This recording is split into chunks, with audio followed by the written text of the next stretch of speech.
Uma variedade de eventos na antiguidade tiveram impacto histórico e, graças a eles, vivemos um panorama de cotidiano bastante específico.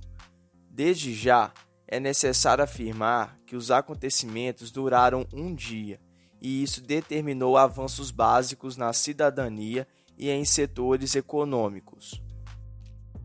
Os Rockefeller são uma dinastia de homens de negócios norte-americanos, famosos pela fortuna e pelas atividades filantrópicas. John Rockefeller, seu fundador, foi um comerciante estabelecido em Cleveland, que soube compreender o futuro econômico do petróleo da Pensilvânia. As convicções religiosas de Rockefeller o levaram a colocar sua fabulosa fortuna a serviço de obras sociais. Desde 1896, ele se dedicou quase que completamente à filantropia. Fundou a Universidade de Chicago, o Instituto de Investigação Médica Rockefeller, em Nova York, o Conselho Geral de Educação e a Fundação Rockefeller, em 1913. Bem, mas o marco histórico foi no ano de 1929, com a Fundação Rockefeller. John foi um dos promotores da ideia de tornar Nova York sede da Organização das Nações Unidas nos anos 1940, doando à ONU o terreno onde foi construído o seu edifício. Tradicionalmente, a invenção do telefone tem sido atribuída ao escocês Alexander Graham Bell. Apesar de, em junho de 2002, ter se reconhecido que seu criador foi um imigrante italiano nos Estados Unidos, chamado Antonio Meucci. Em 1854, Meucci construiu um telefone mecânico para conectar seu escritório com o quarto que se encontrava no segundo andar. Em 1871, ele depositou em Nova York um pedido de patente do seu invento, o teletrofone, que não pôde renovar em 1873 por falta de dinheiro. Nesse mesmo ano, Alexander se propôs a projetar um dispositivo eletromagnético que pudesse converter os impulsos elétricos em sons. Num primeiro momento, sua ideia era construir um aparelho que imitasse a voz humana e reproduzisse as vogais e as consoantes. Os resultados dos seus experimentos culminaram na invenção do telefone, cuja patente registrou no dia 14 de janeiro de 1876. O sucesso do seu aparelho logo transpassou as fronteiras dos Estados Unidos e um ano depois já era conhecido na Europa. Em 84, foi efetuada a primeira comunicação de longa distância entre as cidades de Boston e Nova York. Desde que foi inventado, o telefone se tornou um dispositivo praticamente indispensável para o desenvolvimento da civilização. O retorno da missão espacial Apollo 9.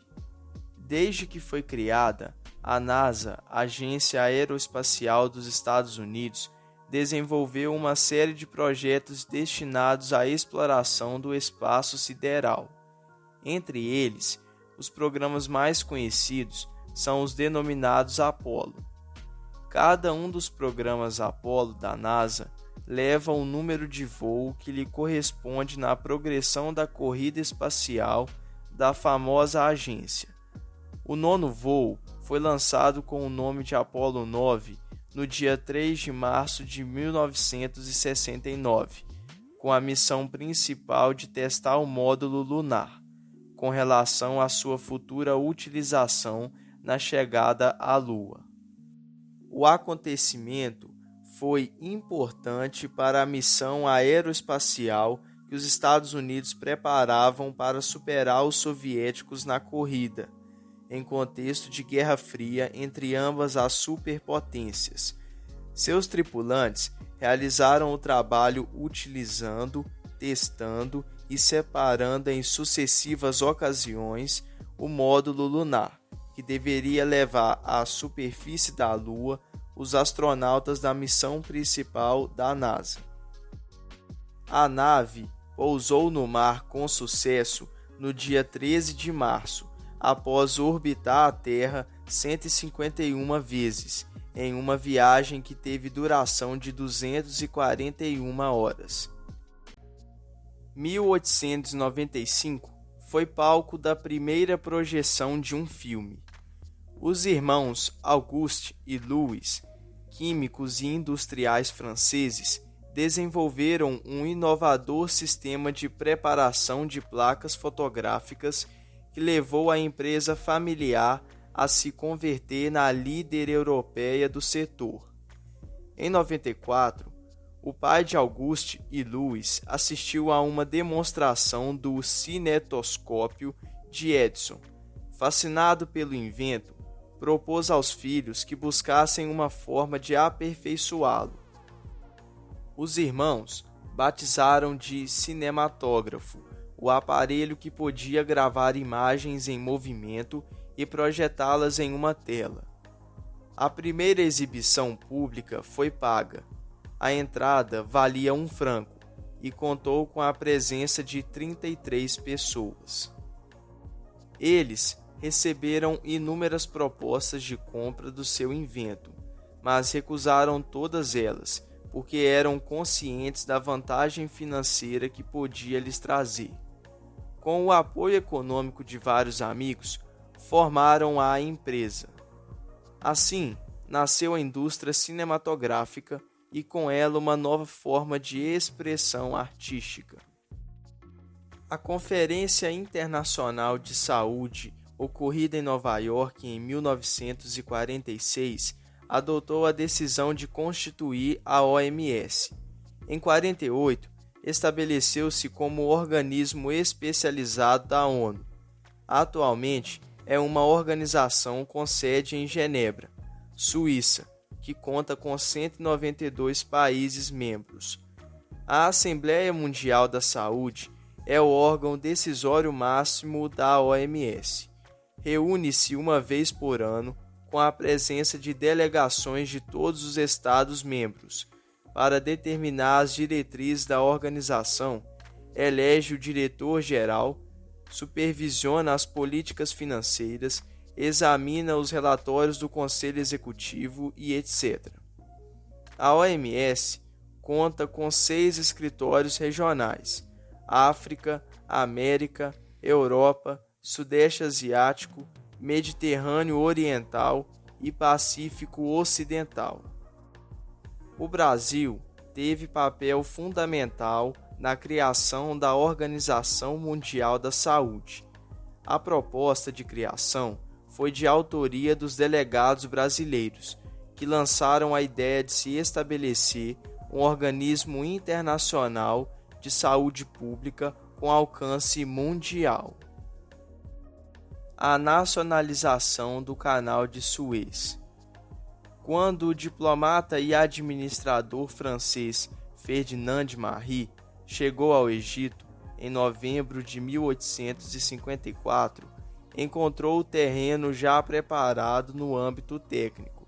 Nesse ano, o vice-rei do Egito assinou o ato de concessão de execução do canal, que vinculava o país à França. A oposição da Grã-Bretanha e a desconfiança do sultão otomano atrasaram o começo dos trabalhos.